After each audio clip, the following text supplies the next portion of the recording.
More of the country is closing down tonight, trying to contain the coronavirus pandemic. New York State and Illinois have now joined California in taking that step, with more states expected to follow. Meanwhile, President Trump invoked emergency powers to move medical supplies into place as quickly as possible, as U.S. infections topped 15,000, with more than 200 deaths. William Brangham begins our coverage. In much of California, stay-at-home orders have already brought much of public life to a halt. And today, those orders expanded statewide. Governor Gavin Newsom asked the entire state, 40 million people, to stay home. He cited an analysis that half the state could be infected in the next 8 weeks if more aggressive moves weren't taken. So he ordered that nothing but the most essential activities continue. We will have social pressure. And that will encourage people to do the right thing, just to nod and look, saying, hey, maybe you should reconsider just being out there on the beach, being 22 strong at a park. It's time for all of us to recognize, as individuals and as a community, we need to do more to meet this moment. It's unclear how the new orders will be enforced, but it's one of the most drastic containment efforts underway. Across the country, another huge effort. New York Governor Andrew Cuomo ordered every employer in his state to keep their workers at home. 100% of the workforce must stay home. These are non-essential services. Essential services have to continue to function. Grocery stores need food, pharmacies need drugs, your internet has to continue to work, the water has to turn on when you turn the faucet. So there are essential services that will continue to function. And Illinois' governor issued a shelter-in-place order effective tomorrow.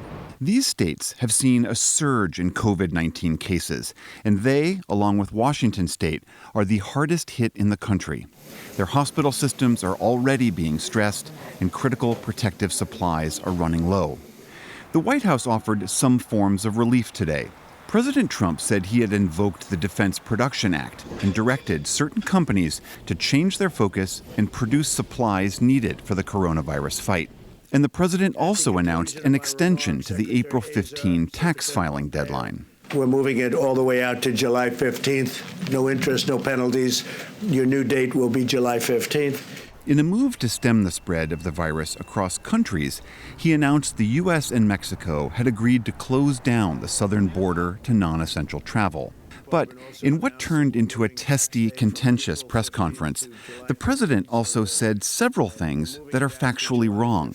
For example, he cited the wrong symptoms for COVID-19. They're sneezing, they're sniffling, they don't feel good, they have a temperature, there are a lot of different things. Actual symptoms are fever, but also dry cough and trouble breathing.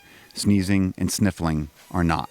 He implied that an unproven anti-malaria drug could prevent infection.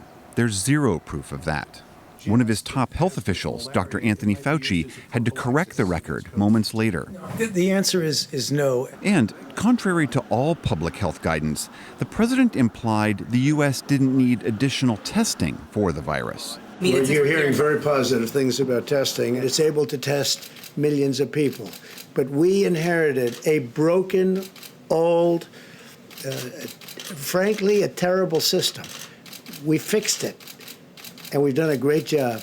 Across Pennsylvania Avenue, negotiations began between senators and the administration over a $1 trillion economic relief package to provide some cushion for the economic toll the virus is taking.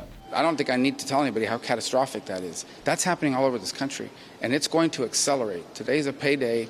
Today, some people in this country will get paid and told not only are they not working on Monday, but they're not getting paid any longer. The Republicans' relief plan proposes direct payments to individuals of up to $1,200 and $2,400 for couples, loans to small businesses struggling to meet payroll, and relief for hard-hit industries like commercial airlines. But Democrats again pushed for a different focus. The medical priority has to be the first priority. Everything else follows from that. Unfortunately, their plan does not address that as much as we believe it should. Meanwhile, Capitol Hill was rocked by reports that some senators had sold substantial amounts of stock after they received early private briefings on the state of the outbreak.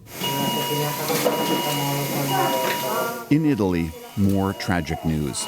The nation saw its biggest daily rise in coronavirus deaths, more than 600 in the last 24 hours. Worldwide, the death toll from this pandemic surpassed 11,000 people today. For the PBS NewsHour, I'm William Brangham.